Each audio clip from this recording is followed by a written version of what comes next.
That was it. And I was listening to you talk about Paris Saint-Germain, amongst other things, and the prospect of Ousmane Dembele uh, being the Ballon d'Or winner this year. He is now confirmed the Ballon d'Or winner. On Monday, they were celebrating in the suburbs of Paris almost as much as they were anywhere else around. Was he, for you, the obvious choice? It seemed like it when you were talking about him a month or so ago on that pod. Yeah, I think he was the logical choice in that he was the standout player in the European season's standout team.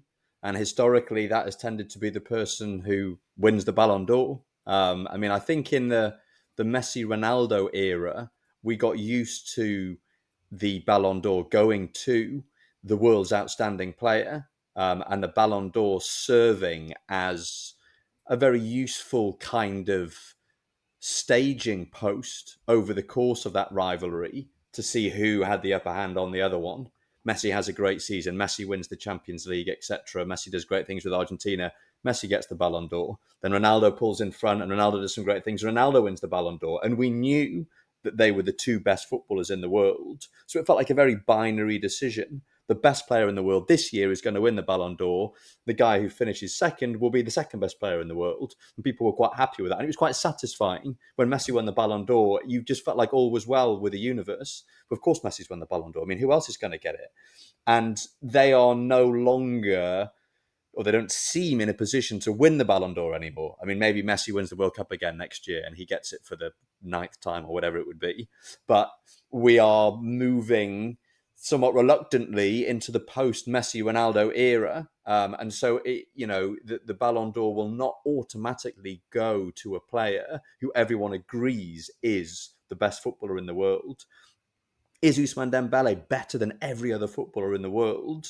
If you just compare all of them in terms of their ability, perhaps he isn't. But did he achieve more last season with the club that won everything, PSG? Yes, he did. And so that's why he won it. So I think that given the history of the Ballon d'Or, he's an entirely fitting winner.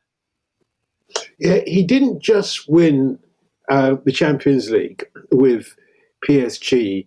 He was a different Ousmane Dembele because he was always a frustrating character, wasn't he? Sometimes he'd show up and sometimes he wouldn't show up. And you think, what on earth is going on? But you always knew he had the potential.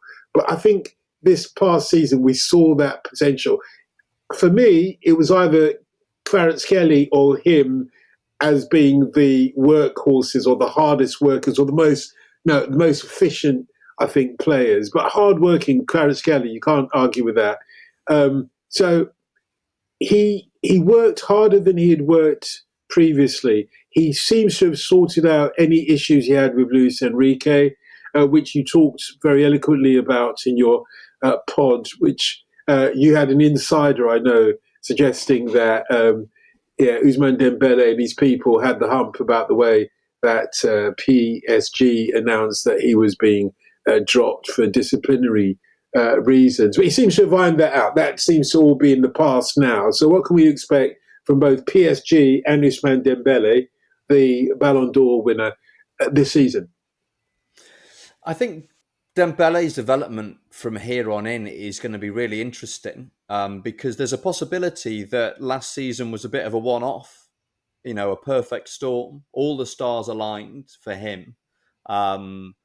And, will they align in quite the same way again? PSG are now the team to beat. I think, on paper, when everyone's fit, they are still the team to beat. We saw that in their opening Champions League fixture against Atalanta. The first 20 minutes were absolutely breathtaking and they hit the heights that they'd hit, so frequently last season. The difficulty for PSG at the moment is that injuries are starting to become problematic.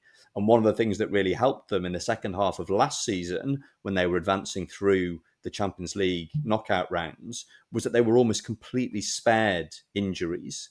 Luis Enrique settled on a first choice starting 11 basically in January. And the only selection dilemma he ever had was, am I going to pick Bradley Barcola today or am I going to pick Desiree Doué? They were competing. And by the end of the season, it was Doué because he was doing the business, more frequently, more reliably than Barcola was. And And part of that was because he managed the squad very skillfully. He rotated an awful lot last season. And I guess, people would say, well, you can rotate in Liga. It's a farmers league, blah, blah, blah, whatever. But he managed the squad very skillfully, and managed to avoid serious injury to any of his players. All of a sudden, they're dropping like flies. You look at the game at the weekend, or the game on Monday night, rather, against Marseille. No Dembele, no Doué. João Neves was absent. Lucas Beraldo was injured. Lee Kang-in ended up playing, but had been an injury doubt. Kvaratskhelia had gone off injured in the previous league game, but as it turned out, was fit enough to feature. And that's going to make it very difficult for PSG to play the kind of football that they played last season, because it is so intensely demanding physically, the constant running, the constant pressing. So I think that might be an issue for them. And Dembele, he managed to avoid injury largely last season, but then towards the end of the season, he did pick up one or two injuries, was on the sidelines for a bit. He missed the start of the Club World Cup because of injury, and he's now injured again. And they're the kind of muscular injuries that he used to get at Barcelona, which he thought he'd put behind him. And I think part of that is to do with the calendar. PSG's players were given a 3-week break after the Club World Cup, and then they were just straight into the UEFA Super Cup against Tottenham with no rest. So that would be my concern for him. Was that an exercise in hubris? Because they went all out to win the Club World Cup, didn't they? They really identified that as something that was going to cement their place. Whereas, say, City had a look at their new signings. You could see it was going to be something different from City this year. And then, went out relatively early. All right, let's go on the beach and have some holiday. See you again in a few weeks. Do you think that PSG, was it an act of hubris, what they tried to do in the Club World Cup, and will they pay a price for it? Yeah, I mean, they might pay a price for it. I'm not sure I'd go so far as to say it was an act of hubris. I think if you just won the Champions League and you've got this incredible dynamic that they were in at the end of the season, it's logical that you would try and carry that into the Club World Cup. And, had they won it, and obviously they reached the final, lost to Chelsea, that would have been, the cherry on the cake of the season. At the same time, they knew that it didn't really matter. No one is going to look back at last season and think, oh, shame about the Club World Cup. They won the Champions League at long last. So that was the important thing. Manchester City were in a different position because they had such a calamitous season last season, have bought all these new players, had to bed them in. So I think, there was logic to the way that both teams approached the competition. But I think there are questions to be asked about the way that PSG approach things, because they knew that if they went deep in that competition, as they did, they wouldn't get any kind of summer break at all. And that's what happened. A 3-week break, and then no pre-season, straight into the UEFA Super Cup against Tottenham. And then a few days later, straight into the Ligue 1 season.